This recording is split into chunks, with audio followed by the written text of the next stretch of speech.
Morning. ప్రభువైన యేసుక్రీస్తు వారి పరిశుద్ధ నామములో అందరికీ శుభాలు. ఈరోజు మన అనుదిన ఆత్మీయ ఆహారంగా సామెతల గ్రంథం నుండి 15వ అధ్యాయము 8వ వచనాన్ని ధ్యానించుకుందాం. భక్తిహీనులు అర్పించు బలులు యెహోవాకు హేయములు, యథార్థవంతుల ప్రార్థన ఆయనకు ఆనందకరము. చదవబడిన వాక్యంలో ఒకటి అర్పణలు లేక దేవునికి అర్పించే కానుకలు, రెండు ప్రార్థనలు. ఈ రెండింటిని కంపేర్ చేశాడు భక్తుడు. భక్తిహీనులట దేవునికి చాలా కానుకలు తీసుకొస్తారట.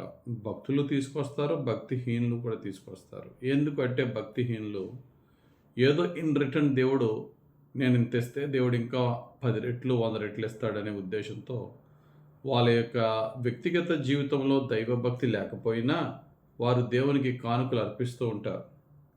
ఈ అర్పించే ఈ కానుకల కంటే నీతిగా ఉండి దేవునికి ఇవ్వడానికి కానుక ఇవ్వడానికి నా దగ్గర డబ్బులేమీ లేవు, ప్రార్థన మాత్రమే చేస్తున్నాను అంటే దేవుని దృష్టికి ఒక నీతిమంతుని ప్రార్థన భక్తిహీనుడు అర్పించే కానుకల కంటే దేవునికి ఈ ప్రార్థనే శ్రేష్టము.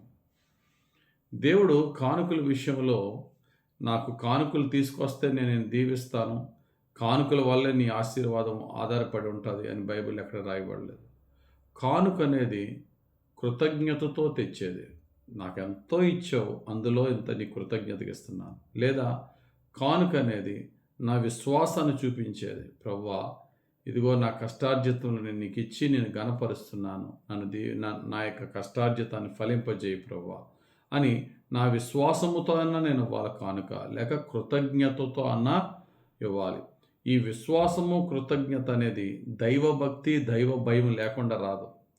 అలా కాకుండా దైవభక్తి దైవ భయం లేకుండా, విశ్వాసము కృతజ్ఞత లేకుండా ఒక సాంప్రదాయంగా, ఒక రిలీజియస్గా మతపరంగా ఇచ్చే కానుకల వల్ల దేవుడు సంతోషించే దేవుడు కాదు. నాకు నీ నుండి నేను ఆశిస్తున్నది కానుకలు కాదు, నీ విరిగి నలిగిన హృదయం అంటున్నారు భక్తుడైన దావీదు చెప్తున్నారు. చూడండి, 51వ కీర్తన 17వ వచనం. విరిగిన మనస్సే దేవునికి ఇష్టమైన బలులు. దేవా, విరిగి నలిగిన హృదయమును నీవు అలక్ష్యము చేయవు. దేవుడికి ఇచ్చే కానుక కంటే మన హృదయము దేవునికి సంపూర్ణమైనటువంటి మారు మనసు కలిగిన హృదయముగా మన హృదయము కనుక దేవునికి ఇవ్వగలిగితే, మనం ఇచ్చే లక్షల కోట్ల రూపాయల కంటే ఈ కానుక, మారు మనసు పొందిన కానుక దేవునికి ఇష్టమైనదట. కొంతమంది మారు మనసు పొందరు కానీ దేవునికి చాలా కానుకలు తెస్తూ ఉంటే వారి గురించి ప్రభు అంటున్న మాట యెషయా గ్రంథంలో చాలా స్పష్టంగా ప్రభు తన కోపాన్ని వ్యక్తపరుస్తున్నాడు. 1వ అధ్యాయంలోనే, మీరు అర్పించే మీ రక్తపానీయ అర్పణములు నాకు అర్పించొద్దు, మీ కానుకలు వద్దు, మీ కానుకల వల్ల నేను సంతోషించను. మీ చేతులు రక్తంతో నిండి ఉన్నాయి, బలాత్కారంతో నిండి ఉన్నది, అపవిత్రతతోనూ అవినీతితోనూ నిండి ఉన్న ఈ చేతులతో మీరు నాకు కానుకలు తేవద్దు. మీ యొక్క ప్రవర్తన మార్చుకోండి, మీ క్యారెక్టర్ మార్చుకోండి. అప్పుడు మీరు కానుకలు ఇవ్వక్కర్లేదు, నన్ను కరుణించు ప్రభు అని ప్రార్థన చేసినా నేను దీవిస్తాను. బైబిల్లో కానుకలతో చేసే ప్రార్థన శక్తి కలిగింది అనలేదు. నీతిమంతుని ప్రార్థన మనఃపూర్వకమైనదై బహుబలము గలదై ఉండిన అన్నాడు. కాబట్టి ఈరోజు ప్రభు మనతో చెప్తున్న మాట ఏంటంటే, నువ్వు దేవునికి గొప్ప గొప్ప అర్పణలు కానుకలు తేలేకపోవచ్చు, నీ ప్రార్థన చాలు. అయితే ఆ ప్రార్థనలో నీతి ఉందా? కానుకలు ఎంత తెచ్చినా ఆ కానుకలో యథార్థత, నీతి, సంపాదనలో నీతి లేకుండా కానుకలు దేవుడు ఎలాగ ఇష్టపడడో, మనం చేసే ప్రార్థనలోనూ కూడా నీతి యథార్థతలో ఉంటేనే ఆ ప్రార్థన దేవుడు అంగీకరిస్తాడు. నేను కానుక తీసుకొచ్చాను కదా, దేవుడు నా ప్రార్థన ఖచ్చితంగా వింటాడు అంటే, యేసు ప్రభు కానుకల గురించి ఒక చక్కటి మాట అన్నాడు. నువ్వు దేవుని సన్నిధికి కానుక తెచ్చినప్పుడు, నువ్వు ఆ అర్పణ ఇస్తున్నప్పుడు నీ సహోదరునితో నీకు వ్యాజ్యం ఏమన్నా ఉన్నదని జ్ఞాపకం వస్తాయి. ఆ కానుక అప్పుడు ఇవ్వద్దు, నాకు దాన్ని ప్రక్కన పడేసి వెళ్ళి సమాధాన పడిరా, అప్పుడు నువ్వు నాకు కానుక అంటాడు. మత్తయి సువార్త 5వ అధ్యాయం 23-24 వచనాలు. అంటే ఇక్కడ యేసు ప్రభు కానుకల విషయంలో ఆయన చెప్పిన మెసేజ్ ఏంటంటే, నువ్వు అర్పించే కానుక కంటే కానుక వెనకాతలో నీ హృదయం నాకు విలువైనది. ఆ హృదయం ఉన్న విశ్వాసము, ఆ హృదయం ఉన్న కృతజ్ఞత నాకు విలువైనది. హేబేలు కానుక అర్పించాడు దేవునికి, కయ్యేను దేవునికి అర్పించాడు, కానీ హేబేలు హృదయపూర్వకంగా ఇచ్చాడు. కయ్యేను కానుకలో విశ్వాసము లేదు, కయ్యేను కానుకలో కృతజ్ఞత లేదు. దేవుడు అంగీకరించలేదు. అటువంటి కానుకతో నాకెందుకు? 1000 కొండల మీద ఉన్న పశువాదులన్నీ నాయే. నువ్వు ఒక పశువుని వధించి నాకు బలిర్పించేంతలోపు నేను సంతోషిస్తాననుకున్నావా? Obedience is better than sacrifice. Saul అర్పించే కానుక దేవుడు ఇష్టపడలేదు. నీవెందుకయ్యా గొర్రె పొట్టేలు నాకు అర్పిస్తే నేను సంతోషిస్తానంటావా? మాట వినుట బలులు అర్పించుట కంటే శ్రేష్టము అని భక్తుడైనటువంటి రాజు అయిన సౌలుతో ప్రవక్త అయినటువంటి సమూయేలు గారు చెప్పారు. కాబట్టి మన జీవితంలో దేవుడు మనం అర్పించే అర్పణలన్నిటి గురించి కూడా, మనం అర్పించే కానుకల గురించి మనతో దేవుడు ఏం మాట్లాడుతున్నాడు? పాత నిబంధనలు అయితే బలులు అర్పిస్తున్నారు. మనము మన స్తుతులు, దేవుడు అంటున్నాడు, నువ్వు స్తుతించే ముందు నీ పెదవులే నన్ను స్తుతిస్తున్నాయా, నీ హృదయము కూడా నన్ను స్తుతిస్తున్నదా?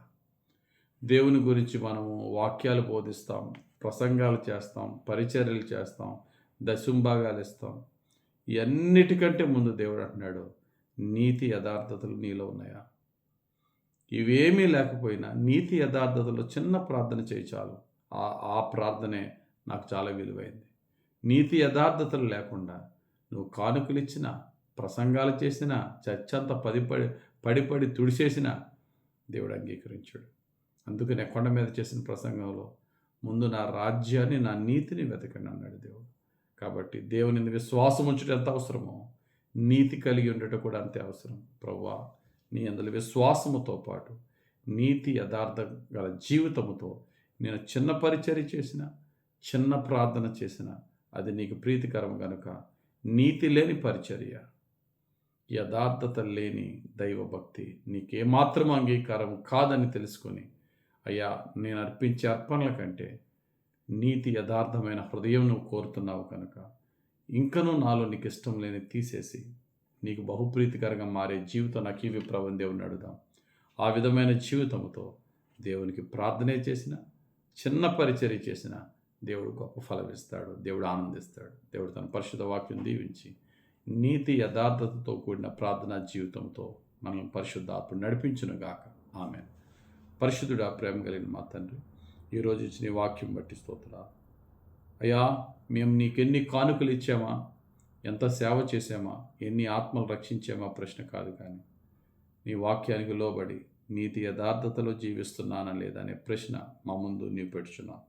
మాలో నీకు ఇష్టం లేని వాటిని అన్నిటినీ తొలగించండి అయ్యా.